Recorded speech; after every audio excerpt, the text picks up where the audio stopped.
I always thought I'd have it all. A big house, a dependable husband, loving kids, and a kind-hearted mother-in-law. I'm Lilu, a stay-at-home mom.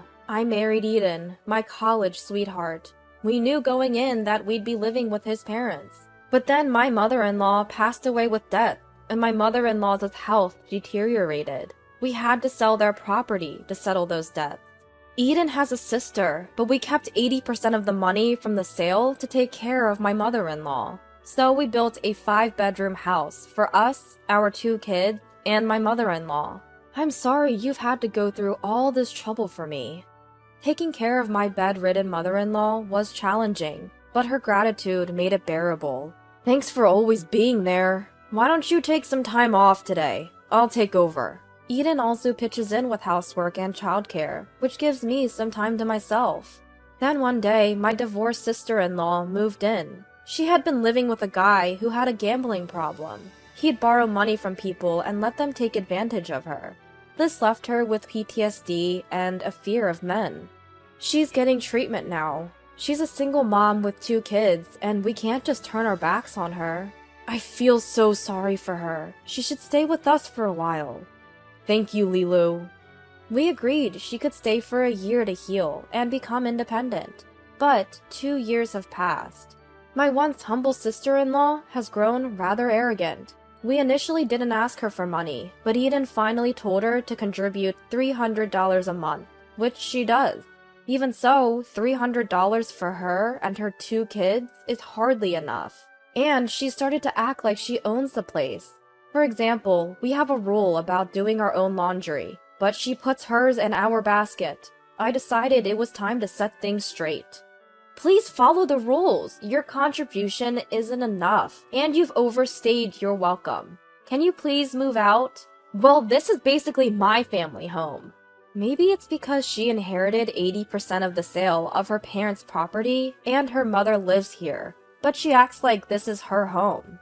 Nowadays, I'm not just stuck with housework, but also picking up sister-in-law's kids from daycare. On top of that, sister-in-law's son treats my daughter like she's an inconvenience.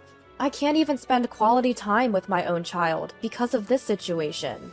The amount of housework has increased, and I even have to provide care for the elderly. The comment that surprised me the most was, "You're amazing for even handling their bathroom needs. I couldn't do it." I'm honestly at my limit. I'm overwhelmed with all these responsibilities. I might reach my breaking point. It's too much to ignore. It's been over a year since our deadline passed. Our finances are strained, too. I've repeatedly told her to leave, but it hasn't had any impact. I'll have a talk with her as well. Thank you. From the next day on, I ignore sister-in-law family's laundry. Feeling a bit guilty, I also start making smaller portions for meals and even add less care into it. What the heck? Why is there so little food? We're barely getting rent from you, so I'm cutting back. Sister-in-law complained to Eden. Eden, don't you think this is horrible? Not at all. Shouldn't you just be grateful that food is being made for you? Over time, things revert back to the way they were. Lilu, can you do this for me? Sis, become independent. Do it yourself. Don't rely on Lilu. If you won't do your part, leave. I do contribute to the household expenses. So what's the big deal? No way that covers it. If you want to stay, you need to ask my wife to extend your stay and contribute a reasonable amount. Sister-in-law left for her part-time job without saying a word. I'm sorry, Lilu. Can we talk a little now? How about the 3 of us, including Mom, have a conversation? So the 3 of us gathered in mother-in-law's room, and I started speaking. It was something I had been mentally preparing for. Lately, I've been feeling so stressed that I can't properly interact with my daughter. I even find myself yelling at her out of frustration. I'm also concerned about how my daughter is being treated like a burden by sister-in-law. I don't feel comfortable in my own home anymore, and it seems like that will continue. If sister-in-law and her family don't move out within 2 months, I'm considering renting an apartment for me and my daughter for our own well-being. I might even contemplate divorce. I'm really sorry for letting things get to this point. All of the burden has been falling on Lilu, and I knew she was getting stressed out. I'm not happy with the current situation either, but I didn't know how to ask my sister to move out. I knew that Eden wasn't taking this lightly either. I've been talking to my friends about what to do, and I thought maybe I should just toss out all of my sister's stuff and change the locks. But then I was warned that could lead to legal issues, so I was confused about what to do. I see. Considering the past and our divorce, I initially thought living together wouldn't be too bad, but now it seems like the only option is to ask her to move out. Yeah, it's becoming a toxic environment for the family, but how do we deal with my stubborn sister, who refuses to leave? At that moment, my mother-in-law, who had been silent, spoke up. Lilu, I'm sorry for causing you trouble when you're even taking care of me. Could you ask my daughter to come to my room when she gets home today? Of course. I'm not sure what she's going to say, but she probably wants her to move out. It feels like something's starting to change because I've shown strong resolve. We'll see what happens, but I need to stay strong and not let my emotions get the best of me. The first step is to change my attitude and actions. After asking my sister-in-law to go to my mother-in-law's room when she got home from her part-time job, I told her I wouldn't be cooking dinner anymore, starting tomorrow. She glanced at me and headed to my mother-in-law's room. A little while later, I could hear her raising her voice inside the room. Eden and I were contemplating entering the room when she came out quietly, but walked back to her room with a heavy step. Mom, are you okay? I'm fine. Sorry for making you worry, but I don't think my words resonated with her. I don't think that's true. I'm sure she's got something to think about. Let's take this opportunity to cooperate as a trio. From that day on, we increased our talks as a trio and became more assertive in our words and attitudes. We frequently told her that we wanted her to move out, didn't take on any imposed housework or babysitting, and during our discussions, we decided on specific conditions for her departure. Then a meeting was held, including her. She sat there, knowing what was to be discussed, with an impatient look. Eden began speaking. Sis, we've told you repeatedly that we've reached our limit. Our finances are strained. Please leave within a month. A month? That's impossible. How long do you think we've waited? Fine, I'll increase the living expenses to $500. That should be enough, right? She looked like she couldn't care less. No, it's not nearly enough.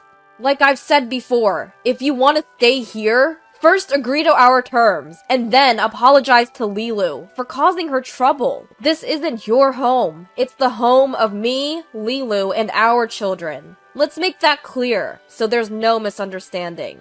What? Isn't that too harsh? You think you're having it tough? We've been covering your daycare costs for Lilu for a whole year, and you still want to milk us for more? Fine, let me ask you this. If $500 isn't enough, how much would make you happy? Sister-in-law still won't back down. How can she say this stuff with a straight face? To be frank, even if you were to start helping around the house, $500 is nowhere near enough if you're going to continue freeloading. We'd need at least $1,000. You're scamming us. I nearly blurted out, that's rich coming from you. If you don't move out within a month, we'll consider legal action. We don't care where you go, but you've been warned. You need to be out in a month. Finally, it seemed Eden's words hit home. Sister-in-law was silent for a moment and then caved in. Fine, I get it. Are you sure? I'll start looking for a place tomorrow. If you don't move out, we'll put your stuff outside and change the locks. Sister-in-law nodded and hurried out of the room. After that, Eden took a hard line. If he came home and found sister-in-law there, he'd throw her and her stuff out, only for her to sneak back in. We started charging her for using our amenities, like the toilet, shower, kitchen, water, and TV. If her kid ever wronged our daughter, we'd lock her kid out on the balcony. Even my normally calm mother-in-law was yelling at her to leave. Eventually, sister-in-law stopped asking me for favors and quickly found a place to move, perhaps due to the hostile environment. Considering what her ex-husband did to her, it's hard not to sympathize. But isn't standing on her own 2 feet the best thing for her? I was relieved. Then she finally moved out just before the deadline. But that relief was short-lived. A week after she left, an unexpected turn of events took place. Sister-in-law collapsed due to mental health issues. Being alone with her child seemed to have triggered past traumas. Doctors said it's risky for her to live alone with her child. Though sister-in-law acknowledged that her eviction was a result of her own actions, she still wished for a life of dependency, like before her marriage. Is it cold of me to think that her character, one of dependence on others, was the root cause of her collapse? Since sister-in-law's collapse, Eden and mother-in-law have had several discussions. Seeing them like this makes me anxious. Am I being left out of the loop, despite being the one burdened the most? Depending on how things go, I might need to think about my next moves. If we end up taking sister-in-law back, should we consider a trial cohabitation, or even think about divorce? While I've been thrown for a loop by this situation, Eden seems to be in disarray as well. I'm really sorry, Lilu. Can you give me a couple days to sort things out? Sure, I'm confused too. Let's both take some time to think. Eventually, I joined the discussion once we had both calmed down. I hope they don't think it's up to me to put up with this situation alone. While that did cross my mind, Eden seemed deeply engaged in conversation with a doctor, discussing options for a scenario that would work for everyone, including his sister-in-law. He doesn't seem eager to back out. I made it clear that even short-term cohabitation is out of the question for me. Finally, Eden and his mother-in-law proposed. Could we have sister-in-law stay at the house until the end of the year? It's July now. That's a whole 5 months away. According to Eden, he did check with social services about available shelter for mothers and children, an option the doctor also suggested. However, immediate placement isn't possible. Because she has family, her case isn't considered urgent, so priority placement isn't an option either. But if the doctor says it's unsafe for her to live alone with her kids, what can we do but wait for shelter availability? Leaving her be and then being held responsible is also problematic. The shelter seems to be the best option. I worry, however, that if we allow her back, even temporarily, sister-in-law might take advantage and overstay. Truth be told, she did manage to move out last time within the deadline, but even though she was ready to move, she kept dragging her feet, not budging until the very last moment. Considering that, it might be tough to get her to leave again. Look, my sister is in a tough situation. Lilu, you've been more than generous, and for her to repay us this way, she's not my sister anymore. Next time, she'll have to leave, and the shelter should alleviate most concerns.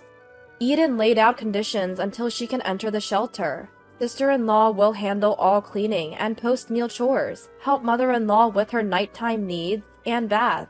She will pay combined rent and food cost of $800. We won't take care of sister-in-law's kids at all. I wonder if these terms are even feasible. Will they hold up? Concerns remain, but we call sister-in-law to discuss the shelter.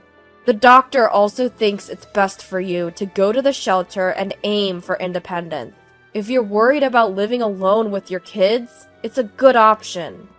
I thoroughly explained the shelter, thinking sister-in-law would agree. Instead, she objected. No way! Apparently, she dislikes that the individual rooms in the shelter don't have baths, and she doesn't want to share washing machines. Eden was furious. You're in no position to be picky. You can't stay here, so be grateful for a good solution that lets you live decently. But I still don't like it. At this rate, she'll keep complaining and stay put. Eden says he'll make sure she goes to the shelter, but isn't he underestimating the burden this will place on me? I get that he's not doing anything, and I know there are no other options left, but I can't take it anymore.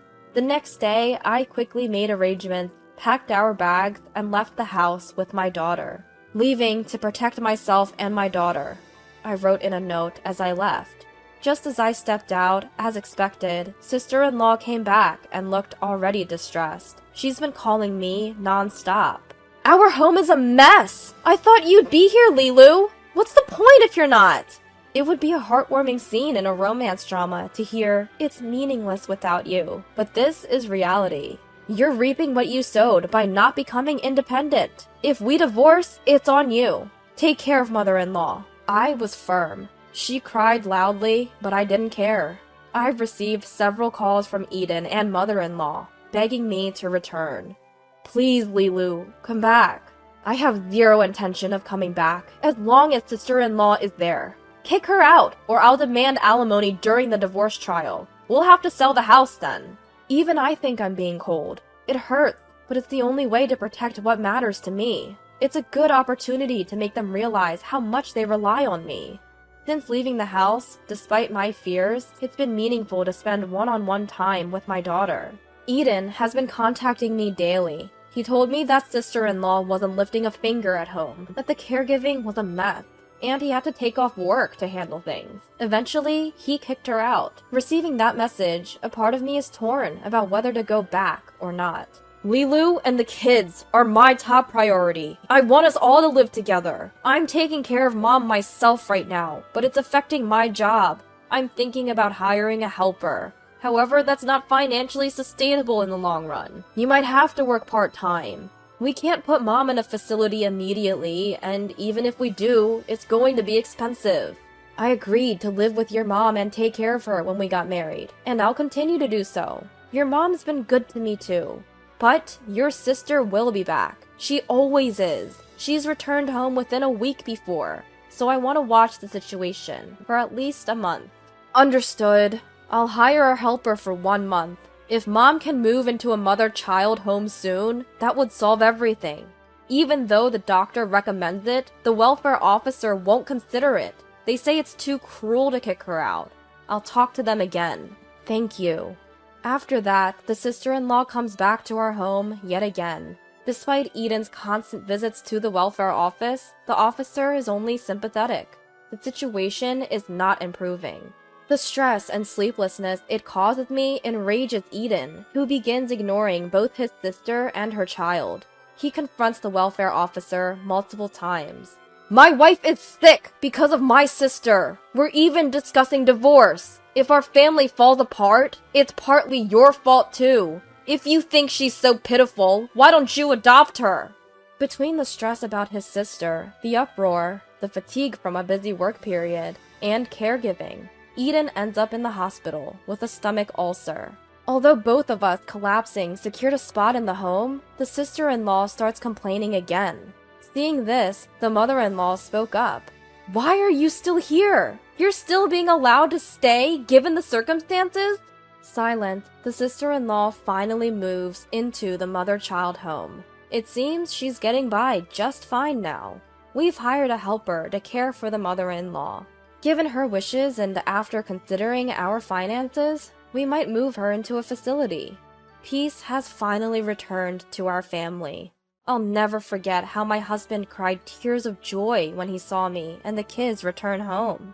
I pray that my sister-in-law finds her own path and that we can continue to build such a family.